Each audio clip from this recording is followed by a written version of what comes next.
Hello everyone. So, welcome to this course on a very important issues these days, which is climate crisis and what is the role of energy in that whole equation of climate crisis. Is energy a prime driver of climate crisis? We will try to find answers to that. And what I will show you through data and through some very clear indications is that climate crisis is happening. That is something is a fact which we cannot deny. And energy is one of the prime drivers of all this climate crisis equation, because it is the advent of new sources of energy, consumption of this energy, and the way we are generating our energy, or we have been generating our energy so far historically from the start of the industrial era has been the prime driver of this climate change. And there are very clear cut indications that all this climate change actually started almost simultaneously along with the industrial era. And then what we will try to understand after we have understood that, we will try to then look into possible pathways for net zero emissions, that how the emissions can be drawn to net zero. So, this is not a technology course, let me tell you upfront. This is more of a policy course, but we will use technology as a backbone for this our discussion, because we will try to have very clear cut data driven arguments rather than just arguments based on our some understanding. We will try to make arguments as data driven as possible, and we will try to show through data that what is happening, but try to formulate a policy narrative around it, and then try to use technology also as a clear indicator in terms of what is happening and what is expected to happen and what all can be put together to lead to this path of net zero emissions. So, if I talk specifically, what we will be covering in this course would be, we will start with understanding the issue of climate change and have a very overall broad view of what is happening at a global level in terms of global politics, that why this issue has happened and what is the current role various countries are playing, what is the concern in that domain at overall. Then we will try to go into the subject more and start understanding the role of energy. We will try to establish through data that what is the overall energy climate nexus, and we will try to then disintegrate this information into multiple variables through a beautiful equation known as Kaya identity. I will show you that how a very simple equation can help us to kind of break this issue into some very clear measurable axis. The next step then we will go deeper into then using that equation as a basis of our course further, and try to understand the role of energy efficiency, and when we do that, we will be talking about demand side management, overall how energy consumption can be reduced or can potentially is being reduced for overall lesser impact on the climate, but at the same time not impacting the quality of life, because quality of life is something which we do not want to get impacted, specifically since half of the world is still in underdeveloped or in developing phase. So, we will try to understand that how the world is evolving and how the world is reacting to the whole thing. In that, we will also look at some sectoral analysis and how the emissions are being managed in some of those sectors, what is typically known as hard to abate sectors, which sectors looks more troublesome, which sectors are looking that they are more in control and they can potentially be managed in coming few years, and which sectors have already shown some success in terms of this overall this transition. Then we will go on to the generation side of this whole energy equation, and we will try to understand the technology for generation and what is being done to on that end for energy mitigation and for decarbonization, what is happening on the generation side. We will try to understand what is happening on in the solar domain, wind domain. Is storage a need for the whole thing? Why storage is needed? We will try to understand that, and we will try to understand the economics of all this energy sources also. Is this transition economically viable, not economically viable? What are the challenges around economy? Are there some other challenges? Are there some material related challenges? Why world can simply not switch off all its solar, like all its coal plant tomorrow and move to 100% solar or 100% renewable energy based sources, whatever they want to do. Why world cannot do that? Why there is a path to this transition? We will try to understand that. Then once we have established this fact from the both from the efficiency side as well as from the generation side, then we will go into understanding the economics or the finances of this whole thing, and then we will try to understand that what is the role of money and finance in this total overall domain. And when we talk about finance, we will try to understand that is money going where it should go? Is money going to the right mouth, talking from that perspective. And then we will go into understanding, once we have established the money fact, from money a direct derivative which will come of money would be what is the role of geopolitics in this. Like, are well-to-do companies doing and playing their roles? Are countries which are still in the developing phase are getting the right amount of money for this transition? Are they struggling to balance their development goals versus this energy transition or the carbon or the emission goals which world is imposing on them? What is the challenge that they are facing? What kind of geopolitics is happening all around it? And where are the challenges or gaps which are very clear kind of indicators which will lead to an understanding that why the progress has been slow so far and much slower than what it was expected to be. Then we will also look into what has been the role of various agencies in this. Like you keep on hearing about COP happening every year. We always talk about agencies like UNFCCC, which is more of a technical bodies, but then we have other bodies which are a kind of semi-political or semi-non-government organizations which are trying to drive this whole narrative of climate change. What has been their role? What has been their success mantras, and what has been their limitations in driving all these things, because they are not legally binding for most of the world or maybe at all. And so, but still they have been trying to play this narrative overall. So, what have they done so far and what we expect them to play a role as we kind of go along. Then we will end up this course with looking at some of the future outlook. How do we expect the whole equation to kind of play out? Or how the various governments are reacting, how various technologies are evolving, and we will try to sum up that in mind and try to show you some pathways where you can make your own contributions in your own ways to this whole domain of climate change and the energy nexus of that. The teaching would be primarily recorded lectures. You will get recorded lectures every week, but we will also make sure to give you assignment every week to help you understand some of the concepts better, that whatever we have been teaching in the class. So, part of that would be in form of some assignment weekly tests that we will do, but what I will request you in person specifically would be that this course is such a broad topic course that it cannot be comprehensive in its own in totality, and I will request you to use this course as a basis, use this course as a learning platform to read much beyond what is being taught here, and try to develop understanding which is much beyond these lectures, and use these lectures as kind of a platform to understand this whole narrative much better, and to develop an understanding in terms of that how you can play a role, or whatever domain you want to expertise in, then you can use this kind of these lectures as a starting point for all this, right. Fair enough. So, now since we have established that what are we going to cover, what are we going to say, now let us start getting into some of the science or the discussion part of it. So, let us start with something which is very basic, and we all kind of understand it from back of our school days, that we have a thing called atmosphere all around Earth, right. So, it's basically what we call as atmosphere is a layer of gases. It's surrounding our planet, which is it's a blanket of air which is surrounding it. It reaches for hundreds of kilometers beyond Earth's surface. So, this all is somewhere we have a whole thick layer of gases which is surrounding us.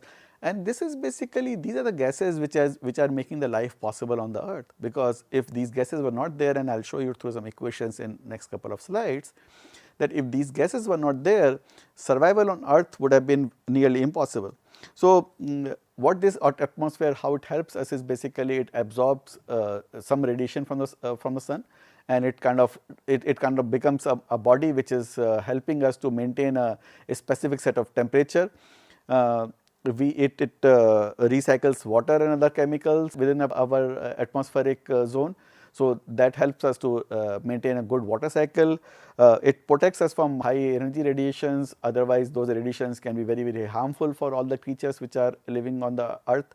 And also, so overall what we can say is that it protects and it kind of supports life on the earth. Talking specifically with respect to some of the zones. So, this atmosphere is not a single kind of a zone, it has been divided into multiple zones, about 6 zones which are typically known, or 5 zones which are typically known. So, the bottommost zone is called the troposphere, which is the lowest zone, which we kind of interact with every day on a day-to-day basis, which is about 10 kilometers from the earth's surface. It is a layer where we all live, all our weather conditions, most of our clouds and everything is whatever we see occurs in this layer. It contains basically almost 99% of atmospheric water vapors. All the moisture which is around us is contained within this layer. And interesting thing about this layer is that as we kind of go up on the altitude, and which you would have noticed when you go up on the hilly areas, the air pressure decreases, the oxygen reduces when we go up, and also the temperature drops with altitude. So as kind of we go up in this troposphere, we find areas which are lesser, the air pressure is lower as well as the temperature kind of drops. So we see both the issues there. The next layer, which is also a very interesting layer for us, because that also impacts the quality of life a lot, is known as stratosphere, which extends up to 50 kilometers of radius from the earth's surface. And this is the layer which contains primarily ozone. And ozone, I'll discuss about ozone in one of the following lectures. Ozone is a very interesting layer that while it, on one hand, it contributes to global warming, but on the other hand, it is very essential for us to have survival on the earth, because this layer absorbs harmful UV radiations coming from the sun, and it converts that into heat. But what it does in a way is that it does not allow those UV radiations to come and interact with humans on a direct basis. So it help us to avoid issues like skin cancers and a lot of other harmful UV radiations which can come and impact the human life overall. So this is a very interesting layer from that perspective. And now another thing which is interesting science in this is that actually the temperature increases in this layer with altitude. So temperature starts at a lower end here and kind of goes up as you go up the stratosphere. So which is just opposite to troposphere, the temperature behavior is just opposite to that. The next layer is, okay, we do not interact with that layer at all and it does not impact us directly, but it kind of helps us to, but this is a layer which is primarily used for all the meteors are kind of burned in this layer. So anything which is kind of coming and can potentially hit the earth, which all the meteors which are flying in the sky or flying in the atmosphere, which are potentially moving towards earth, are burned in this layer. And so that way this layer is a kind of a protective layer for us to help us kind of avoid all these big meteors coming and hitting our earth surface and potentially destroying the earth area. So that is important from that perspective. The next the layer is called thermosphere, which is where partially it lies above the mesosphere. It contains extremely thin air because the density of the air keeps on reducing as we go up and up. It also absorbs UV radiation from the sun, but along with that it also absorbs high energy X-rays in this layer. So the gas constituents of this layer help us to absorb X-rays in this layer also. Temperature can reach 100 to 1000 of degrees, so it can be a very hot layer from that perspective. But despite very high temperature, since the air density is very low here, so it kind of feels extremely cold in this thing, because the molecular density is so low that even if those molecules contains high temperature, they are so far off that overall the net temperature is pretty low. The outermost layer is what is called an exosphere. So that is the outermost cover for our atmosphere. That is basically, in a way we can call it atmospheric leakage. Whatever is not being contained up to thermosphere within the earth atmosphere is kind of goes up in that, and it kind of goes up to the whole sky, or it kind of is our interaction point with the whole universe. And so there is no defined boundary for this. Like I showed you 500 kilometers in one of the earlier slides. Some estimates talk about this to be 100,000 kilometers. Some estimates talk about 190,000 kilometers. So there is no end to it, and it doesn't really matter because all the layers of interest for us were the earlier layers that we talked about, right? So now, since we now understand that, and that, so before we move forward, let us try to understand that why and how this atmosphere actually protects the life on the earth. One of the important gases, and which many of you might have heard, is a negative gas to talk about is CO2. But one of the interesting facts I like to tell about CO2 at this phase is that CO2 is not all that bad. Like actually CO2 is a very interesting molecule because it absorbs the IR radiation, and since it absorbs the IR radiation, it absorbs heat, and kind of it is a layer which kind of gives the kind of a comfortable temperature for us to live on the earth. Like give an example, like for example Mars has very little CO2, and since Mars has very little CO2, the temperature on the Mars surface is as low as minus 50 degrees centigrade, very difficult for any living being to survive there. And on the other extreme, we have Venus, where the CO2 concentration is about 96% of the atmosphere, which means a lot of heat which falls onto Venus surface, which as Venus re-emits, is absorbed by this CO2 gas, and what it does in terms of that heats up that planet drastically, and that planet can go as high as 420 degrees centigrade. The surface temperature of that planet goes as high as 420 degrees centigrade. So again, a very difficult thing for any creature to survive there. And at Earth, we are a very lucky window of this CO2 is that we only have 0.03% of CO2 in our atmosphere, which is a very good kind of a ratio to have. And because of that, our Earth temperature is remain about 15 degrees centigrade, a very comfortable temperature for a lot of bacterial growth, lot of humans to kind of grow, and it's a very conducive condition along with the moisture which is available on Earth's surface to for humans or for the biological lives to survive.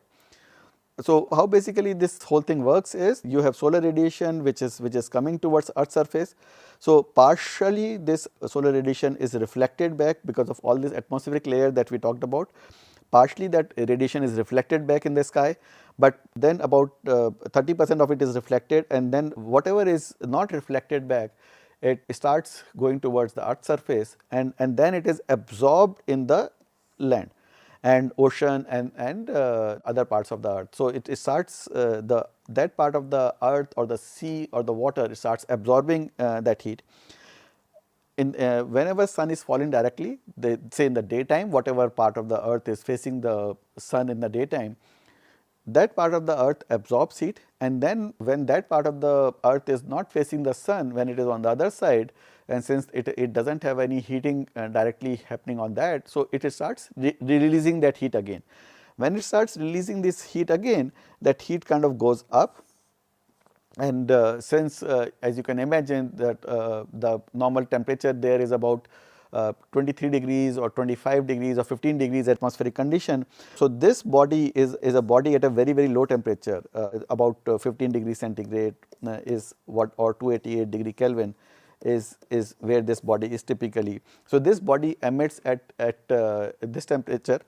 So a very high IR kind of a radiation rather than a visible radiation. That's why we don't see these radiations on a day-to-day basis.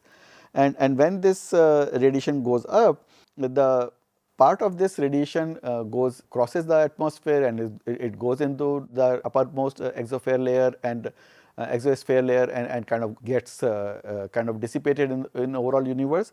But part of this is because of all this layer of CO2 and other greenhouse gases gets trapped and gets reflected back towards the Earth's surface, right. So, and this reflection which is kind of getting trapped or going back towards Earth's surface is what keeps the Earth temperature to a kind of a warmer kind of a condition. And I will show you in next slide that if this thing was not there, what would have been Earth temperature.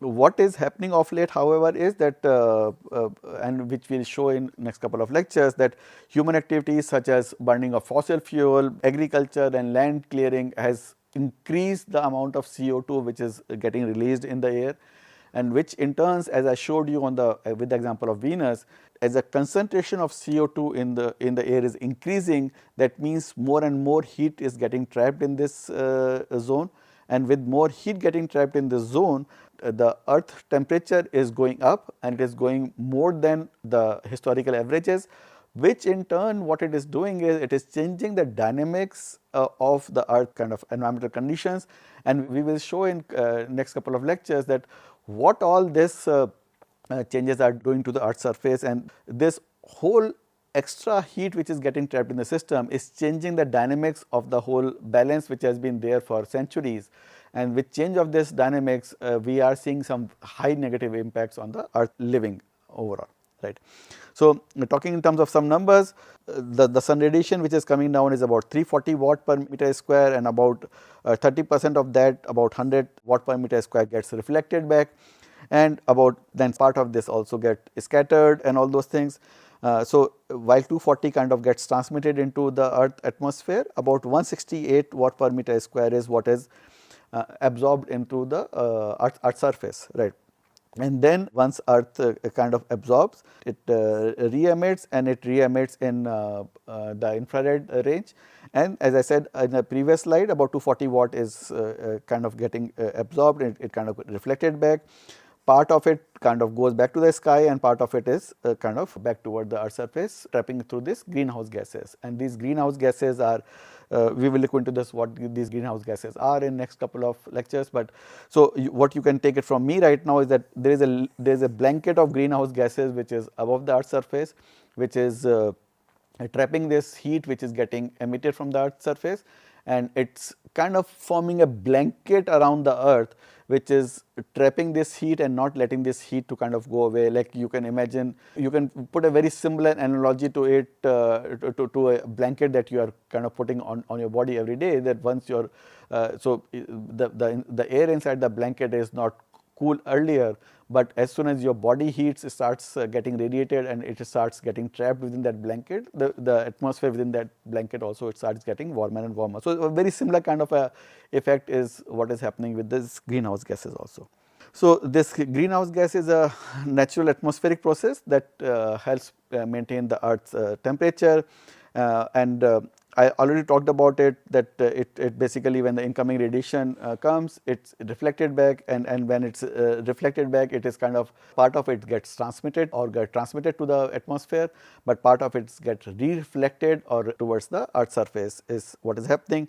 What are the major gases or greenhouse gases which is potentially responsible for this thing? Is one of the major ones is water. As we talk about the bottommost layer just above the earth is contains 99% moisture of the all over the earth is contained in that, which is in form of some clouds, in form of water vapors, and water is a very high absorber, or water absorbs IR almost through the whole wavelength range. So that water absorption is what is responsible for this 36 to 70% of natural greenhouse gases, including clouds. So that's why cloudy nights feels warmer, and the clear nights feels cooler, and from that is the biggest contributor to this greenhouse gases effect. Second biggest is of carbon dioxide, and carbon dioxide is what is we are going to talk more and more throughout this course a lot. So I'll just leave it to you that this is the most potent among the non-moisture based gases. Carbon dioxide is the most potent one, and it is the one which is the kind of second biggest overall. But in terms of longevity of its molecules, see, all these moisture molecules survives only for days or weeks or hours or minutes at times. But this carbon dioxide typically has a life of about more than 100 years. So this for long term effect of this thing on our climate, on our atmosphere, is primarily governed by carbon dioxide, and the other gases which are supporting it are methane and ozone. We will look into the roles of these gases also kind of as we kind of go along. So this overall combined effect of these gases is what is maintaining the earth temperature to about 15 degrees centigrade. And without this layer, this temperature would have been about minus 18 degrees centigrade. So, and how did you get this minus 18 degrees centigrade? Is we can simply look it from Stefan-Boltzmann law, that we have a some radiation coming and it is falling onto a surface, and that surface kind of, we can take simple by Stefan-Boltzmann law that we can then find out that what will be the temperature of the body on which this radiation is falling, how much radiation is falling. The solar constant is about 1364 watt per meter square. So that much amount of sun radiation is falling on the Earth's surface. Now we can divide that into 4 parts, because day, night, and northern pole and the southern pole. So it's kind of 4 quadrants in which we can talk about. So overall radiation which will be falling onto the Earth's surface would be about 1364, and as I said initially, about 30% of the radiations gets reflected back. So 1364 divided by 4 into 0.7. So about 238 watt per meter square, or 240 watt per meter square, what we saw in one of the earlier slides, is what is coming towards the Earth's surface, right. E is the emissivity of the object, and we can generally, for an ideal radiator, we can take it for 1. Sigma is the Stefan-Boltzmann constant, and T is that temperature of the Earth in degree Kelvin. And when we put all these numbers together in this equation, what T comes out to be is 255 degree Kelvin. So which would mean that it will be typically a minus 18 degree centigrade body. So if the atmosphere was not there, if Earth was not protected by these greenhouse gases, our Earth would be sitting at typically minus 18 degree centigrade. That would have been a kind of a temperature of the Earth's surface given the radiation of the sun which is falling onto the Earth's surface, and if the heat which was getting re-emitted from the Earth's surface was not getting trapped by these greenhouse gases. So we would be sitting at minus 18 degree centigrade, again a temperature not conducive for life. So in a way, these greenhouse gases are not bad.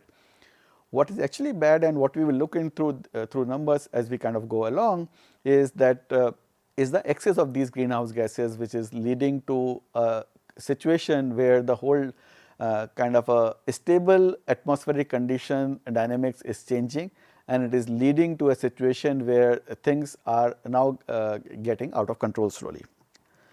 And before we kind of start jumping into understanding these greenhouse gases impact and what has happened over there, let us also understand that these two things also people confuse a lot, in that what is weather, what is climate. Is I was not feeling cold yesterday, so, or I was not feeling so hot yesterday, so is the climate change really happening? Try to understand that climate change is not a short-term phenomena. Short-term phenomena of change in atmospheric condition is termed as weather.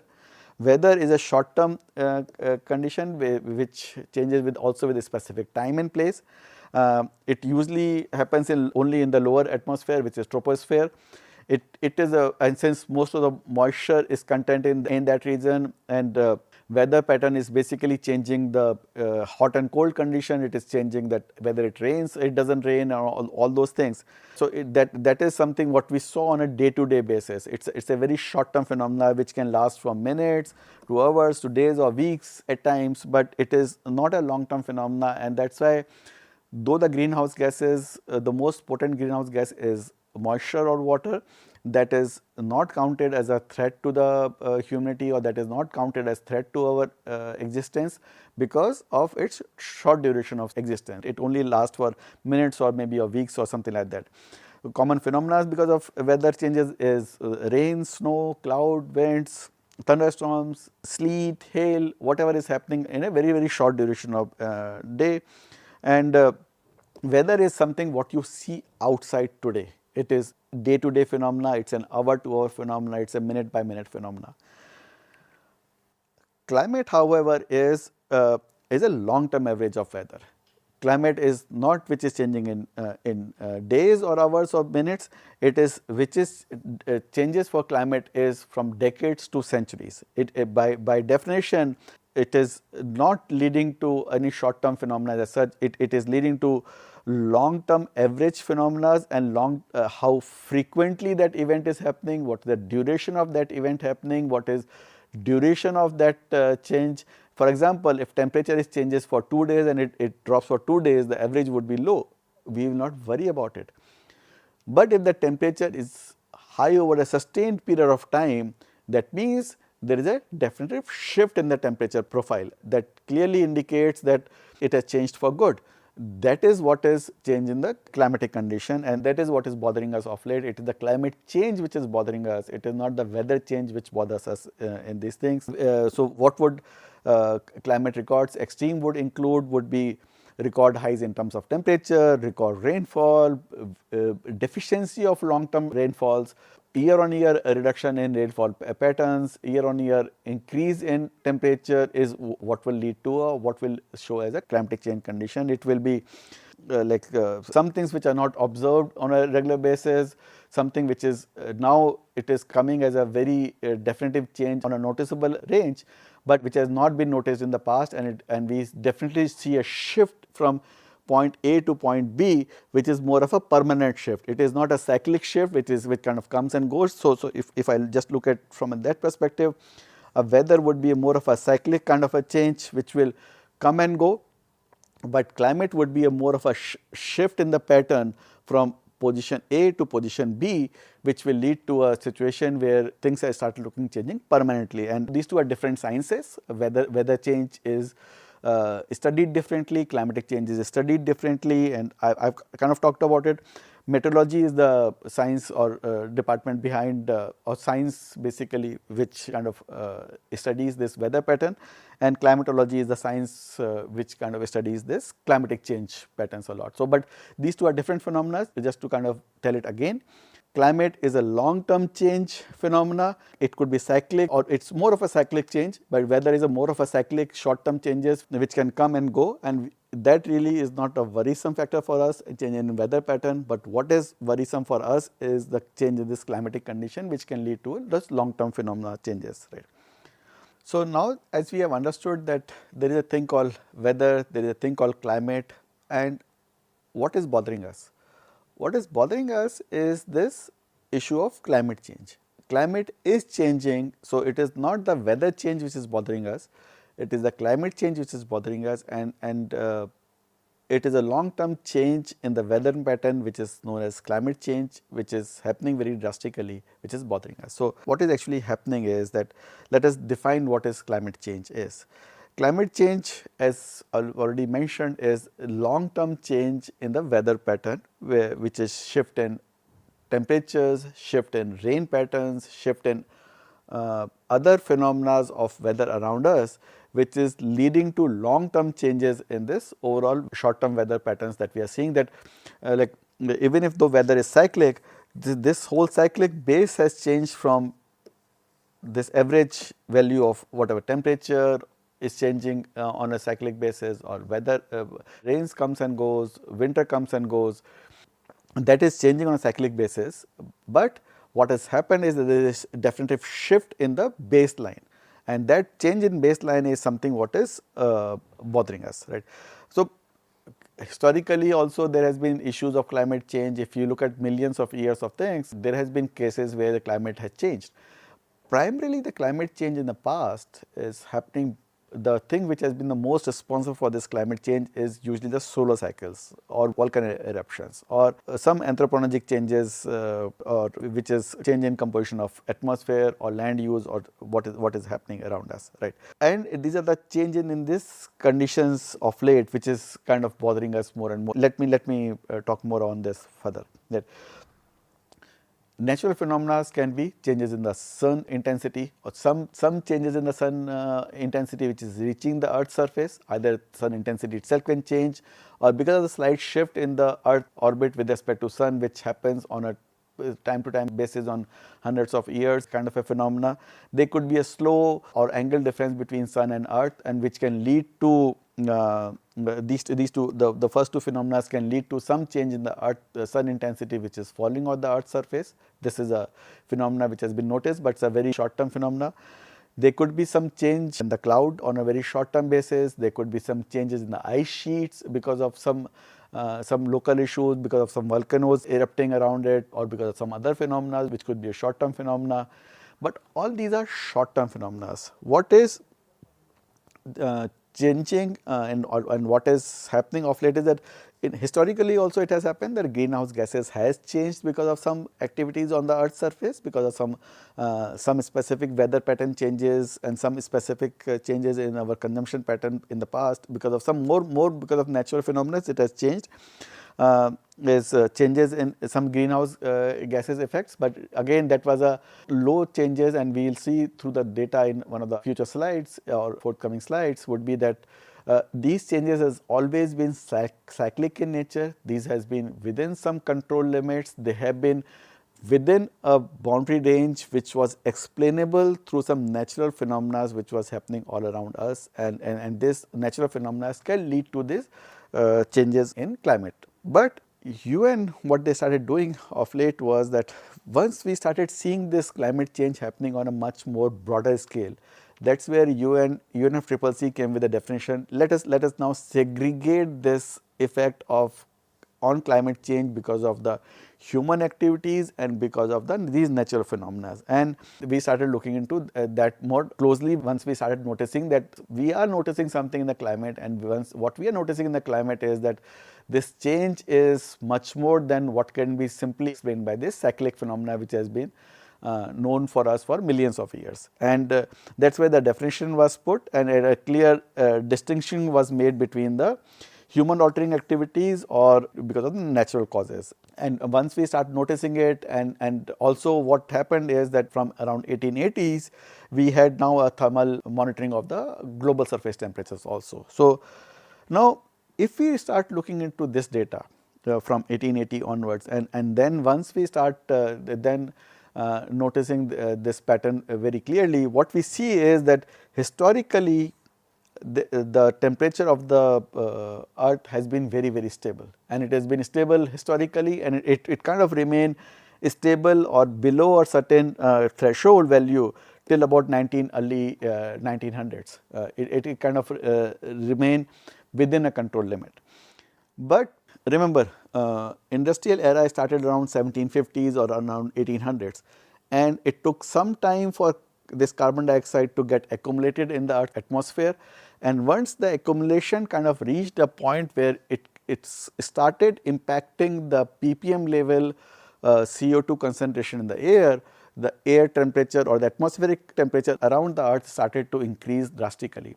And what it led to is that from that point onwards, if you look at it, the temperature of the Earth or the global temperature as we call around us started increasing very drastically. And we will see it through some of the more data is that this change, this rapid change is not explainable through the cyclic change which has been happening historically. And so this phenomena is known as what is known as global warming. And just going by some numbers, again just during this course I will share some numbers with you, but just please be mindful of the fact that the numbers keep on changing depending upon the year that you are watching this lecture in. So take this number with the current reference always. Don't go and just quote these numbers at a current fact in any future that you are talking about. Kindly re-refer from some reliable source, from some government sources, from some credible bodies, re-refer to these numbers if you want to quote these numbers somewhere. I will show you some numbers based on the current recording, whatever latest reliable numbers that I can get hold of, right. Again, you will see a lot of numbers on internet also, just don't quote them, use some reliable source to have these numbers for you. So according to some sources, recently what we have seen is that this global surface temperature has risen to as high as 1.55 degrees centigrade above the long term averages, which was, if this line was 0 degrees centigrade, so about 14.5 degrees centigrade was the average temperature of the earth, which has been kind of, or around 15 degrees centigrade, which has been the average temperature of the earth on a long term basis.